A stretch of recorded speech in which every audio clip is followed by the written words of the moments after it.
um encontro com a palavra de Deus, um encontro que certamente Deus preparou nesta manhã, no livro de Efésios, a carta que o apóstolo Paulo escreve à igreja na cidade de Éfeso. Depois dos evangelhos, 4 evangelhos, Atos, Romanos, 1 Coríntios, 2 Coríntios, Gálatas, Efésios. Carta do apóstolo Paulo, escrita da prisão, orientando a igreja em Éfeso, e vem para orientar a sua vida e esta igreja nesta manhã também.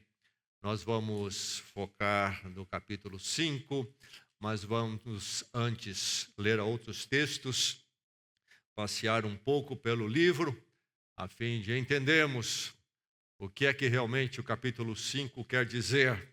Vemos o que é colocado antes, as pressuposições necessárias para um bom entendimento do capítulo 5. Então, vou começar em Efésios capítulo 2, versos 3 a 10. Vamos ler a palavra, vamos receber a palavra e orar que o Senhor nos edifique enquanto a recebemos.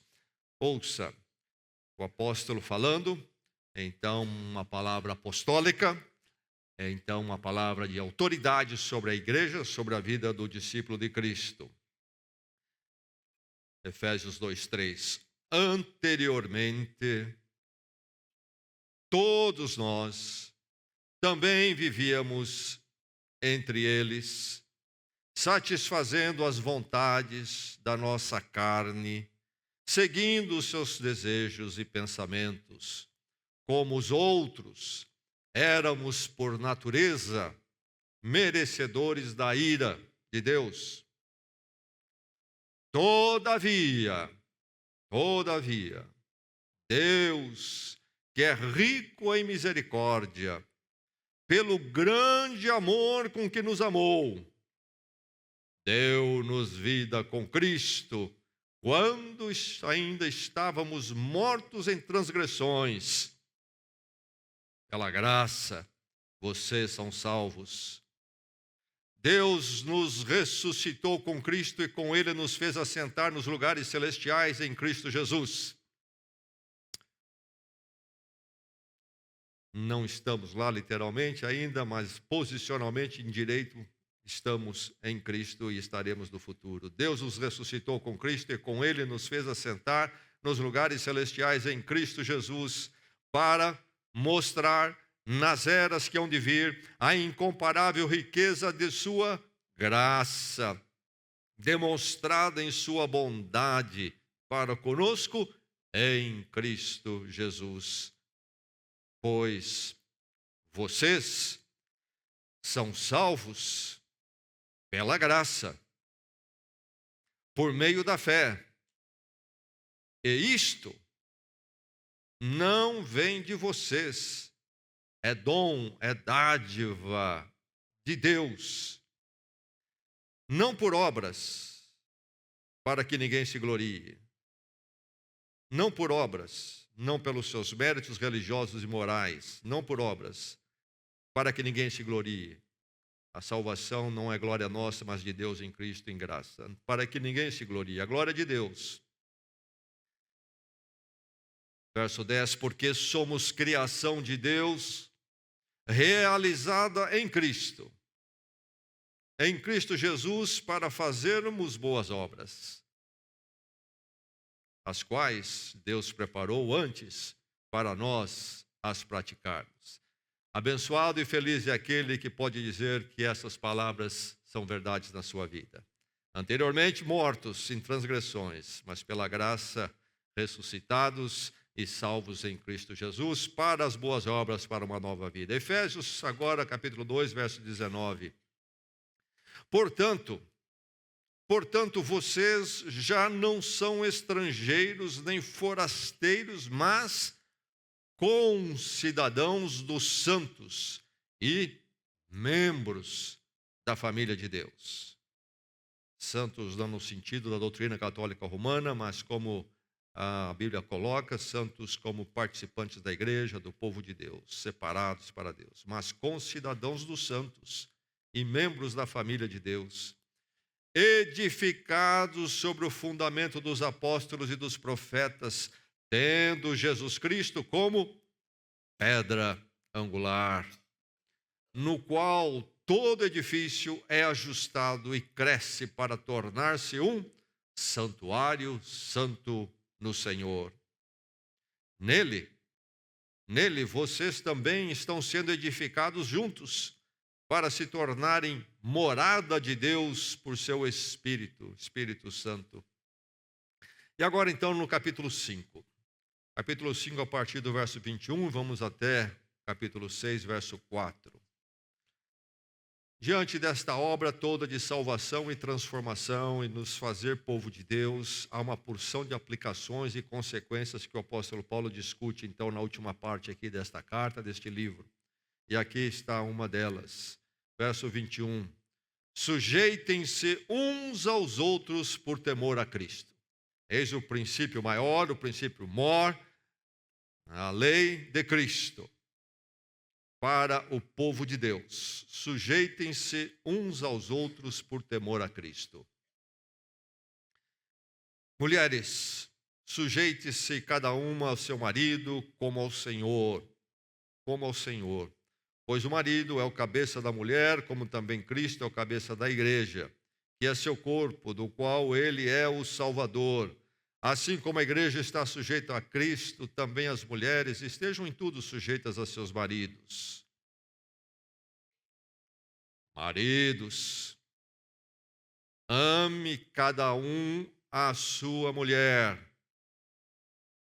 Ame cada um a sua mulher, assim como Cristo amou a igreja e entregou-se por ela. Assim como Cristo amou a igreja e se entregou por ela, para santificá-la, tendo-a purificado pelo lavar da água mediante a palavra, e para apresentá-la a si mesmo como igreja gloriosa, sem mancha, nem ruga, ou coisa semelhante, mas santa e inculpável. Da mesma forma, os maridos devem amar cada um a sua mulher, como a seu próprio corpo. Quem ama a sua mulher, ama a si mesmo.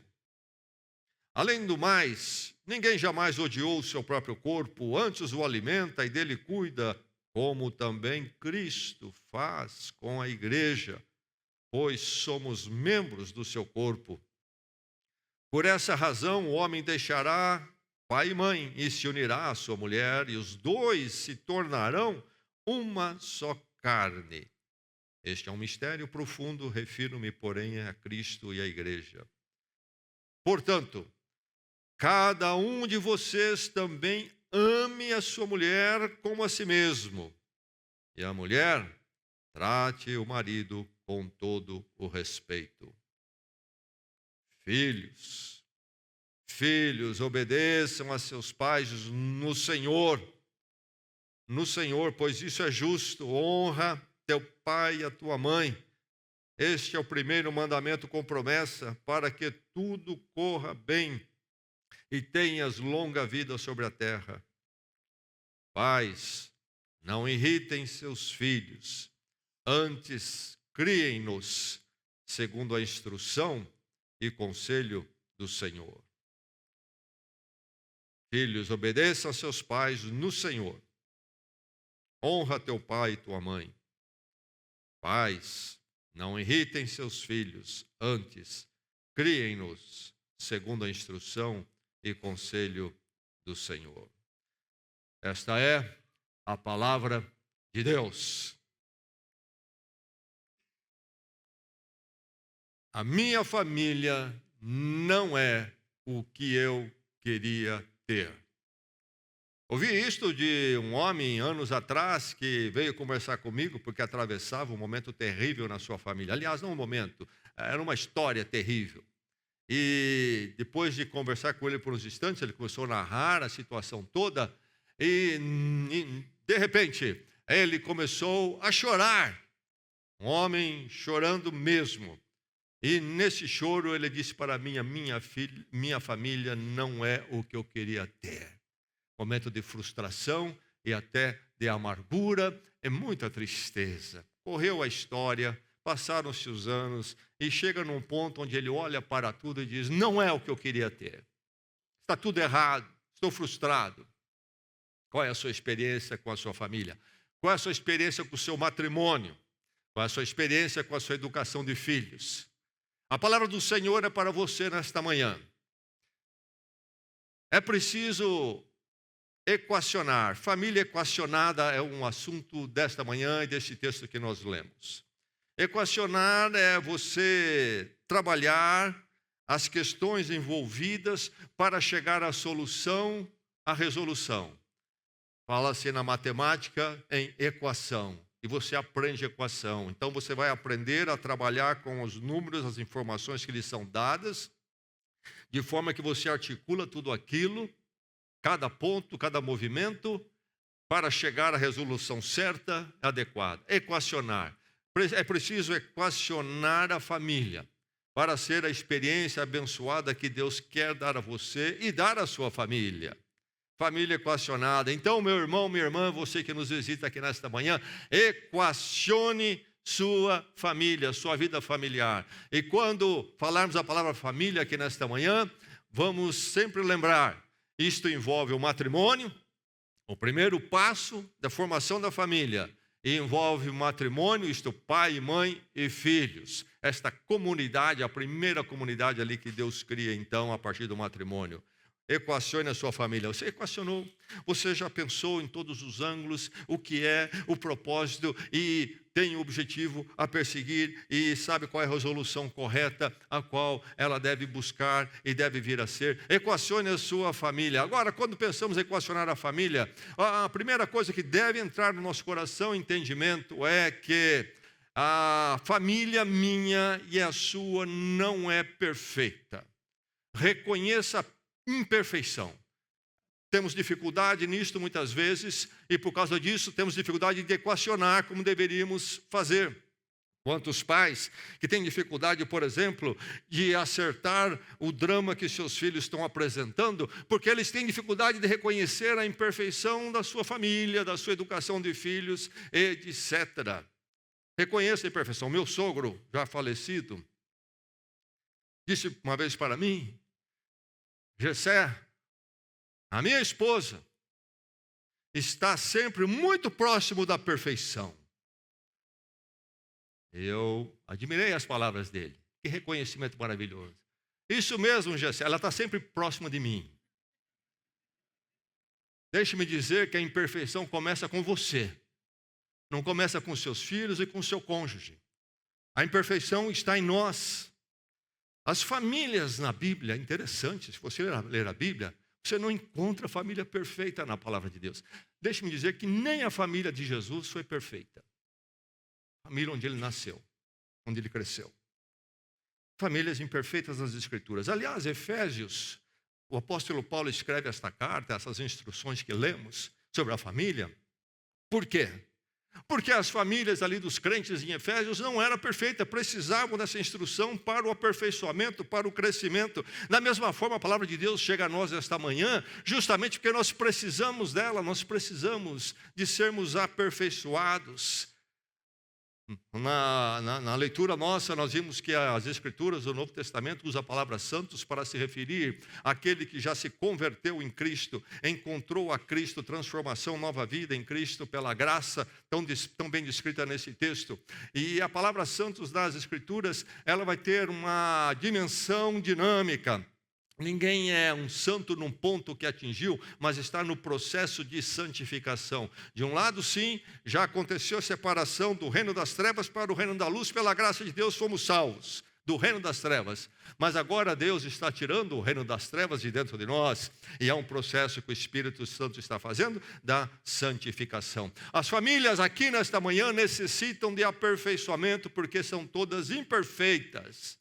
Isto envolve matrimônio e envolve educação de filhos. Então, ouçamos a palavra. O primeiro equacionar da família está aí, reconhecer a sua imperfeição. Mas é preciso lembrar também que a família é algo dinâmico, não é estático. Não é algo que está parado e pronto, vai atingir um ponto e ali para naquele ponto. Não, não. É preciso entender a dinâmica. equacionar a família, é preciso que você entenda a dinâmica. Não há família pronta, não há casamento pronto. Casei num dia, pronto, dali. Quando eu me casei, o casamento, o matrimônio estava prontinho. Não, a palavra de Deus se dirige ao casamento, ao matrimônio. Nós lemos aqui nesta manhã, Paulo falando sobre a esposa, falando sobre o marido. Por quê? Porque os matrimônios precisam desse aperfeiçoamento em Cristo. E isto é uma constância, é uma dinâmica. A criação dos filhos é uma sequência de experiências e de dias. É algo dinâmico. Nós não educamos nossos filhos num dia. E pronto, acabou, mas um trabalho que exige dedicação, não podemos ser cansados, precisamos ser aplicados, é dinâmico. Quem abraça a vida familiar, e todos nós devemos abraçar, se Deus assim permitir, e entendemos que é algo dinâmico. A chamada América é dita que foi descoberta por Colombo em 1492. Colombo, com 3 embarcações, saiu lá da Europa, da Espanha, e veio para cá. Por volta de 70 dias no mar. Coisa desconhecida, estavam entrando em territórios desconhecidos, e ele tinha o seu diário, onde ele anotava todo dia o que se passava. Começava pela manhã, lia o diário, anotava ali. Mas, muitas vezes, alguns dias, tinham coisas interessantes pela frente. Alguma coisa, por exemplo, aparecia boiando no mar. Às vezes a tempestade, mas grande parte dos registros no diário tinha apenas uma linha. Colombo levantava, céu límpido, mar calmo, e escrevia o que no seu diário? Hoje navegaremos. Pronto. E assim, todos os dias nós acordamos como casal, olhamos um para o outro, todos os dias nós acordamos olhando para os filhos, e nós devemos de dizer, hoje navegaremos. Mais uma vez, não chegamos à América ainda, hoje navegaremos. Esse dinamismo precisa estar na nossa mente. Trabalho constante, dedicação constante. A questão não é o que a sua família é, mas o que pode vir a ser. A questão não é o que a sua família é, mas o que ela pode vir a ser. Entenda a dinâmica, entenda o dinamismo. Equacionar a família, então, você equacionar a sua casa, é você reconhecer a imperfeição e entender essa dimensão dinâmica da vida familiar, matrimonial, educação dos filhos. Agora, como fazer isto? Como lidar com a imperfeição? Como lidar com a dinâmica? Transformar como? Como dinâmica de transformação? Onde encontrar forças? Onde encontrar direção? A maravilha é aquela que nós lemos nesse texto. Algo que se chama a graça de Deus. E Paulo explica também, especialmente no capítulo 2, na nossa leitura inicial. Vocês são salvos pela graça. Isto não vem de vocês. É dom, é dádiva de Deus, é favor imerecido. Ninguém merece a graça de Deus em Cristo. O fato de Cristo ir à cruz e morrer no nosso lugar, tomar toda a nossa culpa. Graça tremenda que pode cobrir o pior dos pecados, o pior dos pecadores. Isto não é porque nós merecemos, não é porque Deus olhou para nós e diz, olha, ele tem um cheirinho tão gostoso, eu quero ele para mim. Não, éramos repugnantes. Paulo diz, nós estávamos mortos em delitos e pecados. Você prestou atenção na leitura da palavra? Você prestou atenção? Estávamos mortos, cheirava mal, defunto, em delitos e pecados, diante de Deus, quadro horrível. E é por esses mortos que Cristo vai à cruz, por mim e por você. E nos dá um abraço quando éramos mendigos, sujos, moralmente, espiritualmente falando. É a graça de Deus, favor imerecido em Cristo. Quando nós olhamos a imperfeição da família, a dinâmica, temos que depender da graça. Equacione a sua família em dependência total, não de você, primeiramente. Não das suas grandezas e habilidades e capacidades, mas da graça de Deus, porque lidar com o coração humano, meu irmão, o seu coração, o coração do seu cônjuge e o coração dos seus filhos é obra que só a graça de Deus pode fazer. Nós somos apenas instrumentos de ministração dessa graça. Mas essa intimidade minha, quem pode tocá-la, a não ser o Espírito Santo, colocando a graça de Deus ali? O Evangelho, a questão toda é o Evangelho, boas notícias. Eis o que quer dizer literalmente esse termo na origem do grego antigo. Evangelho, boas novas, boas notícias. Qual boa notícia é esta? Que Cristo morreu por pecadores, Cristo justo, Deus entre nós, em amor e misericórdia, foi até a cruz, nasceu para a cruz.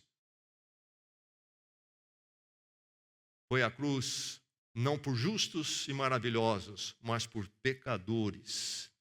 Mas não apenas para dizer, olha, vocês são pecadores e vou fechar os olhos, estão todos perdoados. Não, a obra da cruz, a graça é muito maior.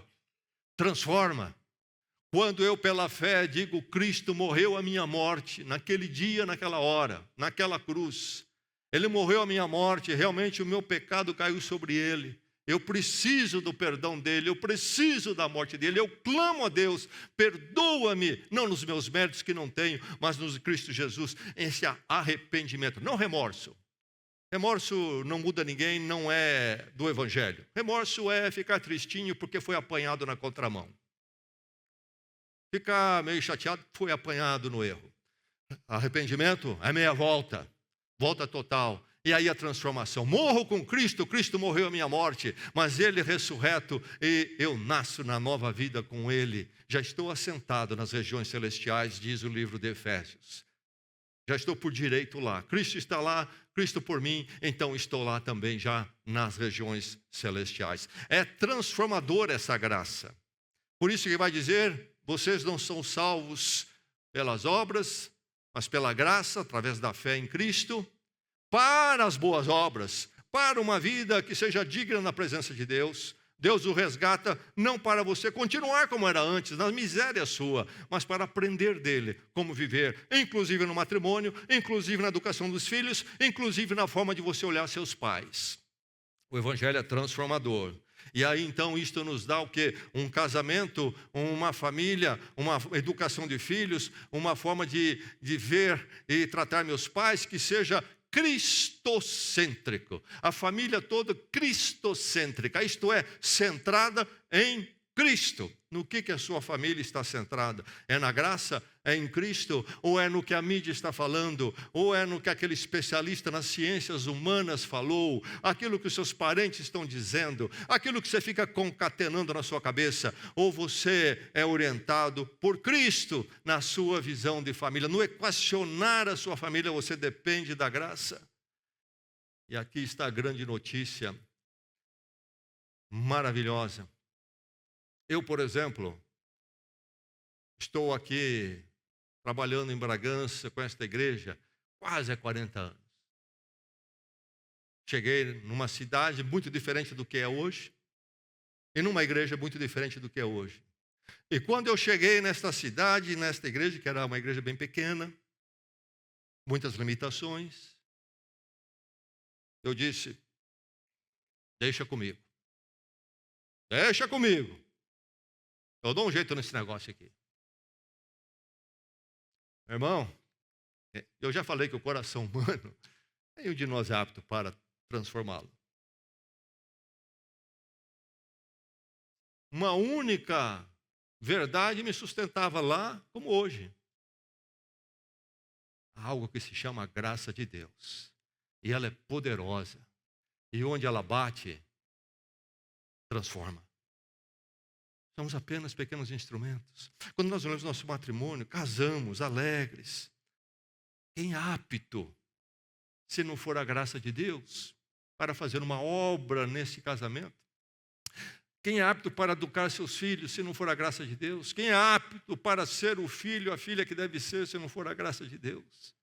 Ficará tudo aquém. Mas nós temos esse recurso, nós que somos de Cristo, nascemos de novo, fomos salvos pela graça, pela obra de Deus em Cristo. Nós temos esse grande recurso, nós olhamos a família pelos olhos da graça e não pelos olhos das nossas capacidades e potencialidades. Nós não olhamos com os olhos humanos, mas os olhos do poder de Deus misericordioso em Cristo. E aí nós somos cheios de esperança. Ainda que a família seja imperfeita, ainda que haja essa dinâmica de uma luta cada dia, hoje navegaremos na graça de Deus. Ah, que sustento maravilhoso. E meu irmão, então equacionar a sua família exige isto, esta reconhecimento da imperfeição, entender a dinâmica, depender da graça. Mas então, sermos conscientes, definirmos o projeto. Qual é o projeto? Pergunta número 1. Qual é o alvo seu para o seu matrimônio e para os seus filhos e para a sua vida com a sua família? Qual é o alvo? Qual é o molde? O que a palavra de Deus nos diz é que o molde, o alvo, chama-se Cristo. E Cristo não conforme nós inventamos, conforme pessoas que gostam de falar de Cristo na mídia e ficam lá chutando o que dá na cabeça. Mas Cristo verdadeiro, entregue de uma vez por todas na história a nós, segundo a palavra. Segundo a palavra. Cristo. Por isso que o apóstolo Paulo, quando vai falar do matrimônio e de filhos também, educação de filhos, filhos com os pais, e o matrimônio, o que ele faz? Qual é o aconselhamento? Qual é a palestra dele para o encontro de casais? É baseado em Cristo. E não em umas coisas interessantes, engraçadas que ele puxa da cabeça dele. Irmão, falar das questões, dos dramas, desafios do matrimônio, a parte de Cristo, é uma ousadia tão tola. Por isso que muita palestra para casal que existe por aí, que atrai muita gente, é tolice. Ainda que dizem que é em nome de igreja, etc. Uma vez me falaram de um que cobra um preço alto para as pessoas irem ouvi-lo falar, e diz que é pastor. Um mercadinho. Paga, você me vê. E aí a pessoa, não sei nem se entendeu o evangelho, ele vai a uma balada de igreja, e ele é engraçado, ele é quase com um stand-up comigo. Atração, meu irmão. Leia o apóstolo Paulo falando aqui em Efésios, capítulo 5. Sujeitem-se aos seus maridos, como a igreja se sujeita a Cristo que morreu por ela. Maridos, sujeitem-se como? Vocês vão dar a vida pela esposa como Cristo deu pela igreja. O negócio é muito sério e muito profundo, meu irmão. Os dramas nossos, ao equacionar a família, é algo que exige uma seriedade tremenda, porque os problemas são sérios demais. Muitos anos atrás, eu e minha esposa fomos ao médico. E nós entramos naquela sala para conversar um problema de saúde. Sempre um problema sério em nossas vidas, não é? Todo plano de saúde é sério, não é verdade? A gente diz, olha, aquela é uma cirurgia pequena. É pequena quando é no outro. E nós entramos no consultório e queremos ouvir do médico a exposição dele, técnica, problema, possíveis soluções. E ele começou com piada do começo e foi piada até o fim. Sabe de uma coisa? Nunca mais voltamos naquele médico. Eu não fui lá para ser entretido com piadinha. O problema é sério. O problema é sério. Nós vamos à palavra de Deus definir o projeto nosso e que tem que ser a partir de Cristo, e Cristo conforme a palavra. Eu preciso me conscientizar. Não vai haver projeto, eu não defino o projeto se eu não tenho isso de forma consciente, se eu não formulo no meu coração claramente. Cristo e Cristo na palavra será o alvo e o modelo, o molde para a minha vida matrimonial, minha vida como cônjuge, minha educação de filhos, minha forma de tratar meu pai. Isso está muito claro para mim. Não vou ficar prestando atenção na mídia, não vou prestar atenção no que eu ouço na rua, lá no trabalho, lá na universidade. Eu vou ouvir a palavra de Deus e aqui está o meu molde e o meu alvo, ser como Cristo quer. E depois que isto é muito claro em mim, eu preciso, então, exalar isto para minha casa, minha família, meu matrimônio. Eu preciso informá-los, eles saberem que eu estou olhando para Cristo e querendo levar a família toda para uma vida em Cristo. É preciso definir o projeto. Ou você está confuso e você vai para cá, te levam para lá, te levam para cá, te levam para cá e para lá, e você vai dançando com todo tipo de música, e é uma experiência aí de estilhaços. É nada concatenado, coerente, numa orientação muito firme. Defina o projeto. E o projeto, então, deve ser qual? A educação dos meus filhos, o relacionamento com os meus pais, minha vida matrimonial, minha atitude para com o meu cônjuge, deve ser sempre algo que glorifica a Deus em Cristo. Reflita que, pela graça, eu fui salvo, para a glória de Deus, não é algo que vem de mim, é dádiva de Deus. E quando, então, eu busco glorificar a Deus em Cristo na vida familiar, conjugal, vidas são edificadas. É isso que nós queremos que aconteça na família. Eu quero que, no que cabe a mim, meu cônjuge, minha esposa, meu marido, seja edificado e não destruído. É isso que Paulo está falando quando fala do comportamento da mulher, atitude do marido, a partir de Cristo. Uma experiência de edificação e não de exploração, e não de opressão, não de destruição. Edificação, meu cônjuge, no que cabe a mim, na minha pequenez, mas no que cabe a mim em Cristo, se depender de mim, meu cônjuge será edificado. Cada vez mais e mais ele, ela será aquilo que Deus quer dele e dela. E eu serei um instrumento nisto. E eu oro e peço que também a minha esposa, meu marido, seja em minha vida. E juntos, numa dinâmica, haveremos de crescer em Cristo. Eu quero que os meus filhos sejam edificados. Meu grande sonho qual é? Meu filho ser um engenheiro. Meu grande sonho, minha filha ser uma médica. Essa é uma facetinha da vida. A questão realmente da edificação não é esse sonho materialista, projeção social, status econômicos. Quem é essa pessoa na sua essência? Isso tem a ver tudo com Cristo. E meu irmão, se Cristo chegar na vida dos seus filhos, não importa se eles vão ser isto ou aquilo, eles serão motivos de grande alegria para a sua vida. E vão construir algo belo da sua vida. Para a glória de Deus, edificação de vidas. Eu não estou aqui nem para estragar meus filhos.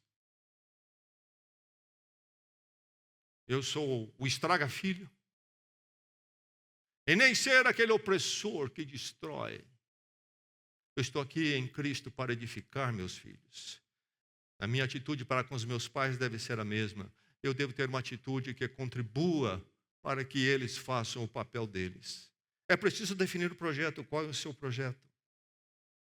Qual é o seu projeto? Edificação de vidas. Vai envolver consideração. Na família, em Cristo, se considera uns aos outros. Ninguém vai navegar livre no seu egocentrismo. O outro é importante. O outro é de Cristo. O outro é criatura de Deus, mesmo que não seja de Cristo. Consideração. Terem autoestima.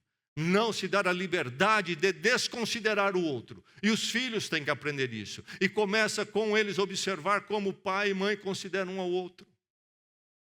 A grande escola é pai e mãe. Deixe-me até fazer um parênteses, inclusive na área sexual. O grande parâmetro é pai e mãe. Os filhos estão olhando e aquilo vai ter impacto neles. Quem é homem, quem é mulher, como é que é homem, como é que é mulher. Em Cristo, não segundo o mundo. E aí então isto envolve o respeito. Não pode, na família em Cristo, haver momento nenhum de desrespeito. Filhos não podem desrespeitar os pais, nem mesmo os pais desrespeitar os filhos. O que é desrespeitar?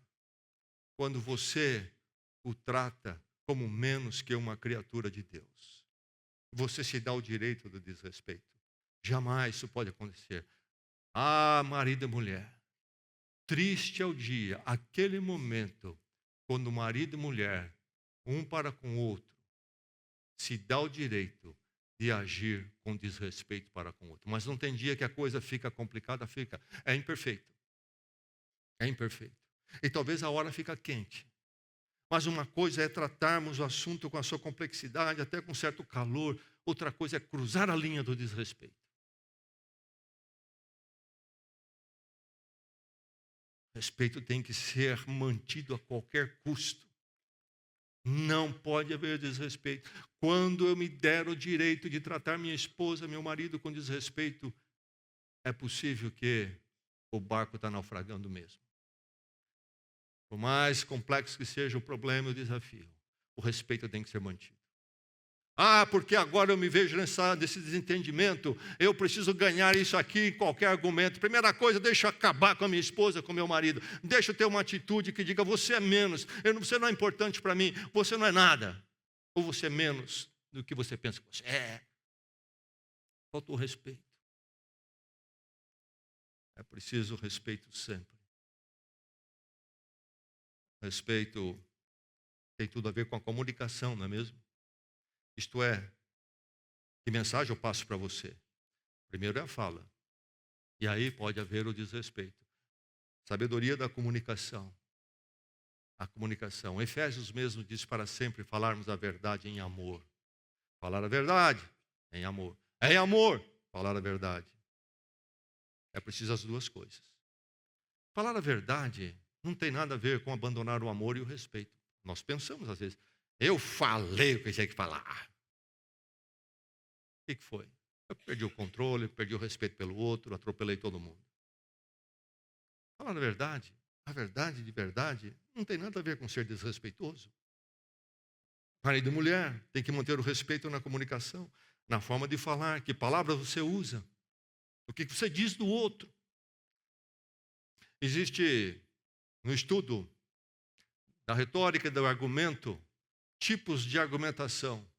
Existe uma tática usada que é identificada como ad hominem. E é a seguinte, é muito simples. Você tem um debate, você quer ganhar o debate. Você lança a mão de uma seguinte estratégia. Ao invés de você atacar, contra-argumentar a questão, você ataca a pessoa. Você abandona o assunto e a questão e começa a atacar a pessoa para ganhar. Quantas vezes no casamento você faz isso? Aquilo que é certo independente do currículo do outro. Aquilo que é errado independente do currículo do outro. Não adianta atacar o outro, tem que tratar o problema. É preciso, então, na comunicação, cuidar da fala. Mas e os gestos? Gestos são comunicação também. Não precisamos, às vezes, de dizer uma palavra. E falamos muito, comunicamos muito. Bater na porta, por exemplo. Você aprende nas novelas da Globo. Desrespeito. Isso não tem nada a ver com o casamento em Cristo. À luz do que Cristo fez pela igreja. Estou frustrado, leva essa frustração ao Senhor. Peça tempo para orar e meditar. Recolha-se um tempo, mas venha com uma atitude diferente. Os gestos, podemos falar de tantos gestos terríveis que as pessoas usam. Não precisa nem usar a mão e o corpo, às vezes é só o rosto. Dá aquela torcida. Que não ajuda, não contribui, não vai acrescentar nada de positivo, não vai edificar, não vai resolver o problema. Só estou pisando no outro. Só isso. Falta maturidade. Estou muito imaturo. Forma infantil tratando do conflito. Falar a verdade, e a verdade sempre com respeito, amor. Falar a verdade, novamente eu digo, não precisa ser desrespeitoso falar a verdade. Fala a verdade no seu trabalho. Toda vez que for preciso, fala a verdade. Mas não quer dizer que você precisa ser desrespeitoso. Há um jeito de falar a verdade, ser honesto. Na sua casa, a mesma coisa. É preciso, então, definir o projeto todo que envolve o alvo, envolve o modelo, como é que nós vivemos, como nós fazemos as coisas. Mas aqui também trata muito sobre a formação dos filhos. O apóstolo Paulo, em poucas linhas, coloca coisas tremendas e profundas. Em pouquíssimas linhas. Pai, não irritem seus filhos, antes criem-os na instrução e no conselho do Senhor. Só isto, meu irmão. 1000 livros de pedagogia e educação de filhos. Às vezes você vê uma criança, problema, comportamento complicado. E você olha aquela criança e você diz, que criança terrível, criança difícil, que criança é isso?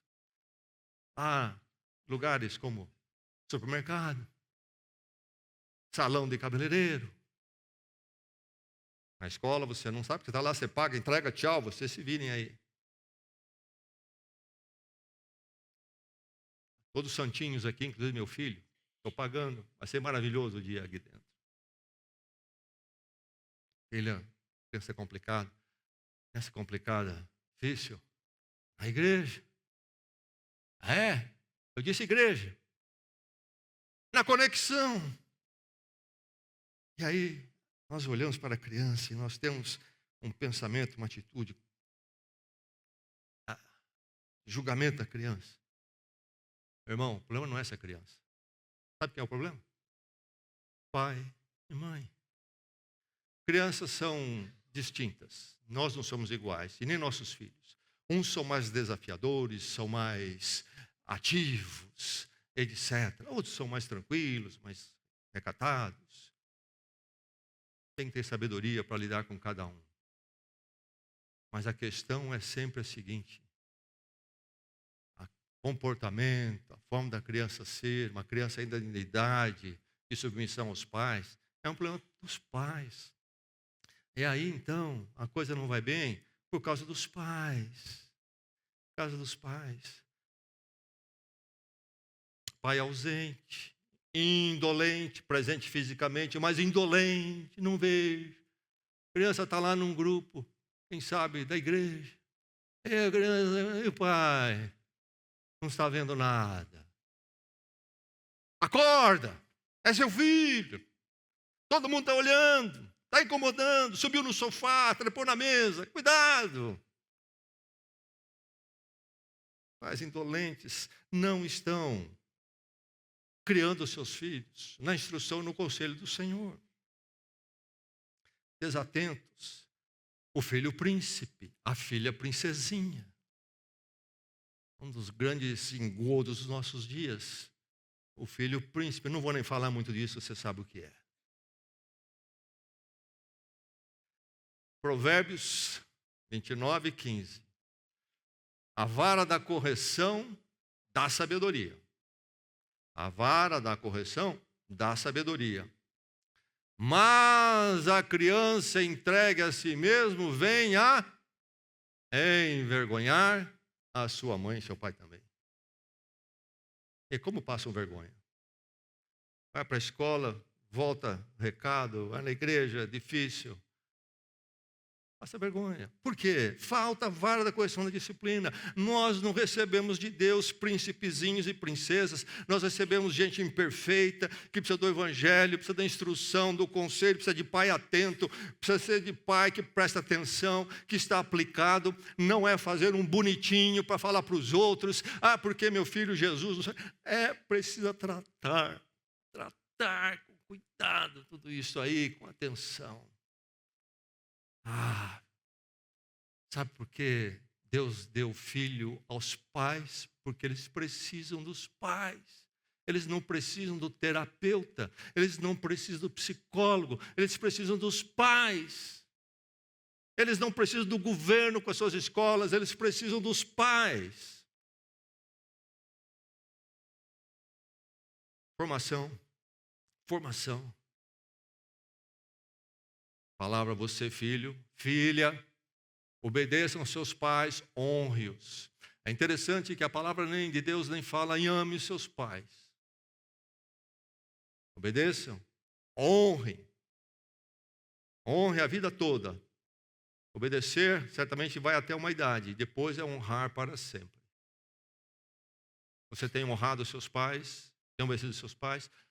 Quando é que você pode desobedecer aos seus pais? Somente os seus pais lhe impuserem algo que o leva a pecar, a ir contra aquilo que Deus estabelece claramente. Fora isto, seus pais são instrumentos de Deus na sua vida. Certamente eles são imperfeitos. Meus pais foram imperfeitos. Eu lembro quando eu acordei para isso. Você é imperfeito, seus pais também são. Mas estão eles perseguindo fazer aquilo que Deus quer deles na sua vida. Agora, pais, aqui fala pais, criem os seus filhos. E a palavra pais aí é pais homens. Certamente genérico. Mas então, esse negócio de entregar filhos para a mãe, pai cai fora, não é bíblico. Pai, você tem que estar presente. Está presente. Filhos, homens, precisam muito dos pais, homens. Não pode se deixar para a mãe, ficar com a mãe, ficar com a mãe. Agora já há as teses bem claras, entendidas, que grande parte dos problemas de identidade na área do gênero hoje tem a ver com esses primeiros aninhos ali. E às vezes pais muito durões empurram seus filhos para suas mães. É preciso a presença do pai homem e a mãe, então. Não irritem. Diz o apóstolo Paulo, não irritem. Este permanente chatear e oprimir. O filho nunca faz nada certo. O filho só está ali para levar pancadas e broncas. Ele nunca recebe um abraço e um carinho. Ele nunca recebe um incentivo e encorajamento porque agiu bem. O pai e a mãe só surgem na vida dele para achacar, chatear. Não irritem, mas criem-nos na instrução. Na instrução. Isso tem muito a ver com o exterior da criança. É você estabelecer, em primeiro lugar, na instrução, o quê? A autoridade, porque a instrução tem a ver com uma parte disciplinar. Como é que você se comporta, como é que você reage. E aí, então, você vai impor sua autoridade e você vai verificar que ele tenha os comportamentos corretos. Em casa, fora de casa. Ele tenha o quê? Ele tenha limites. Sumiu do mundo limites. Precisamos importar de algum lugar da graça de Deus em Cristo. Limites. Criança precisa de limites. Em todos os lugares, em casa e fora de casa. Tem que conhecer seus limites. Para que ele não venha envergonhar você. E nem venha ter uma dor profunda amanhã quando ele tiver que lidar com o mundo sozinho. Limites. Autoridade, instrução não, autoridade, disciplina, limites, o treinamento, o comportamento correto. Você não vai levar seu filho a Cristo e educá-lo se você não tem autoridade sobre ele. Meu irmão, minha irmã, não transforme a sua casa na tal da democracia. Deus não criou uma democracia. Pais são autoridade sobre os seus filhos. Pais, vocês criam os seus filhos. É dado a vocês. Instrução em primeiro lugar. Mas só a instrução não é suficiente, o conselho também. Aí mais a parte interna. A parte interna é o passar as verdades, então, concatenadas, proposições, a questão verbal, o evangelho de Jesus Cristo, a vida em Cristo, o que Cristo quer de você lá dentro, o que você precisa lá dentro de Cristo, meu filho, minha filha. A orientação, princípios, à luz da palavra. É o evangelho chegando ali, o evangelho colocando ideias corretas, atitudes, intenções corretas do coração do filho a partir da graça em Cristo. Aí está então a formação dos filhos, não irritá-los, instruí-los, e no conselho do Senhor, não do mundo, não das ciências humanas, mas do Senhor. Meu irmão, minha irmã, então, neste grande projeto, a pergunta é, como é que está o nível de testemunho da sua família, do seu casamento? Como é que está o nível? Vamos falar de 1 a 10. Como é que está o nível de testemunho do seu casamento, da sua vida, né, familiar, da educação dos filhos? A sua vivência está em que nível, sua vivência familiar? Pela graça de Deus, aqui todos nós possamos tomar consciência que precisamos do projeto. Num projeto a partir de Cristo e para Cristo. E que isto toca tudo que nós somos, nossa casa e nossa família. Equacione a sua família, meu irmão. Mas aí, então aceite o desafio. É um desafio. Família é desafio. É mesmo, né? Então, acho que eu vou, em vez disso, arrumar um pet.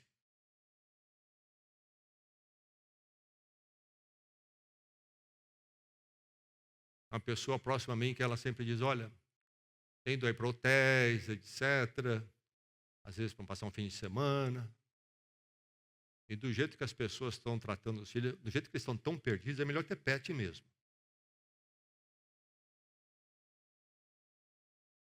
Família é desafio. Sim, é. E como é desafio? É desafiador. Vou abandonar. É um pet. Quando eu falo de pet, deixa eu me dizer o seguinte, que eu cresci com pets. Na minha casa também já teve cachorro. Sou contra pet. Mas pet é uma coisa. O que estão fazendo aí hoje não tem nada a ver com pet. Parece uma pestilência. Na minha casa, onde eu cresci, tivemos tartaruga, peixe, papagaio, coelho, sagui, cachorro, um zoológico. Tudo da porta para fora. Tudo da porta. Família aqui dentro. Tudo bem se você tem alguém dentro de casa, não estou condenando ninguém nisso, mas cuidado com a confusão. E substituir. E dizer até que filho é igual aquele canino. E aí alguém vai dizer, parece o pai mesmo. Cuidado. Deixe-me dizer isso simplesmente.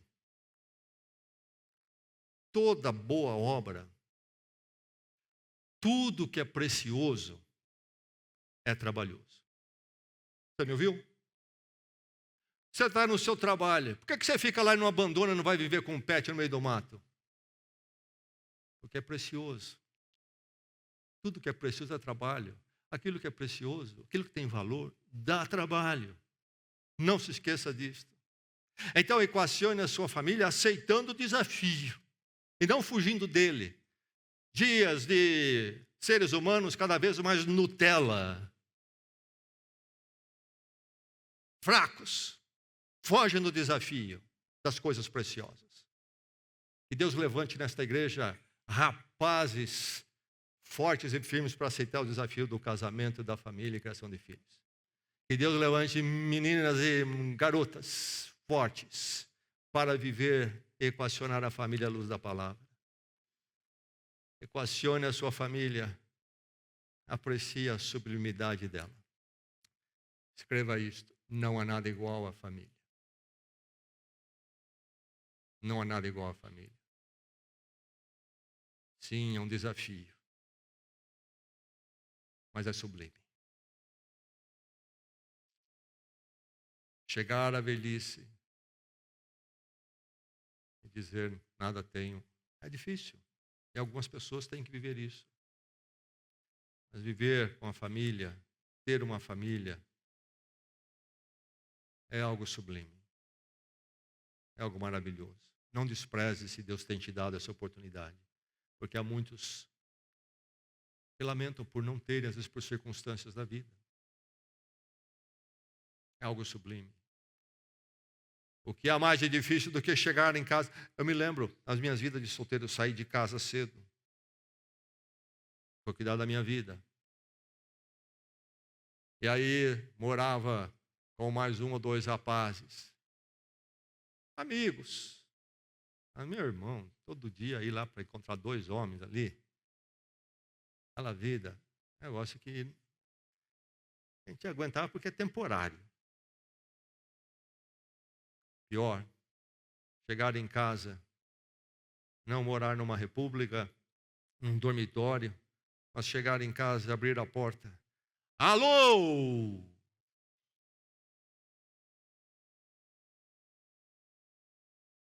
Nada. Cadê aquelas crianças que incomodam, desafiadoras, que dizem o pai chegou, a mãe chegou e... foi embora. Não existe, não tem. Aprecie a sublimidade. O valor do relacional humano é impagável. Nível relacional entre marido e mulher pai e filho, filho e pai, é único, não tem substituto. Nada atinge esse nível. Meu irmão, minha irmã, você que me visita aqui nesta manhã, equacione a sua família. Nós vivemos num mundo onde a família não está equacionada, as pessoas estão destroçadas porque as famílias estão destroçadas. Que a graça e a misericórdia de Deus cerque a sua vida, você não seja mais um nas estatísticas miseráveis do mundo. Mas que você possa ter a família equacionada a partir da palavra de Cristo. Esta é a mensagem, equacione sua família. Equacione a sua família. Uma vez salvo pela graça de Cristo, defina o projeto da família e persiga o aperfeiçoamento, entendendo, reconhecendo a sublimidade da família. Que a graça de Deus faça assim na sua vida, na vida de cada um aqui nesta manhã. Amém? Vamos orar.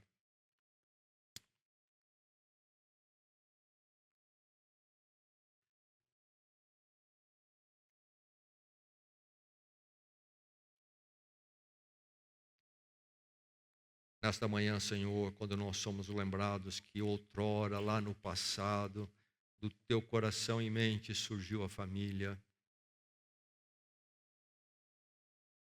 nós chegamos diante de Ti, reconhecendo que é uma obra Tua e reconhecendo que também, Senhor, o pecado tem nos tornado, a separação de Ti tem nos tornado tão impotentes, despreparados para algo tão abençoador que o Senhor criou. Ó Deus, nós clamamos que a Tua obra em Cristo, a graça que nos salvou, nos resgatou do reino das trevas e colocou no Teu reino da luz, possa nesta manhã nos dar a visão e a força para equacionarmos, buscarmos uma experiência familiar segundo a Tua vontade. Muda, Senhor, o que precisa mudar na nossa atitude, desperta, arrebenta o que não serve, faz algo novo, Senhor, no matrimônio, na criação de filhos, na convivência com os pais. Dá um frescor, Senhor, que possamos colher muitos dias de alegria, bênção e vitória. Para a Tua glória e no nome de Jesus oramos. Amém. Amém.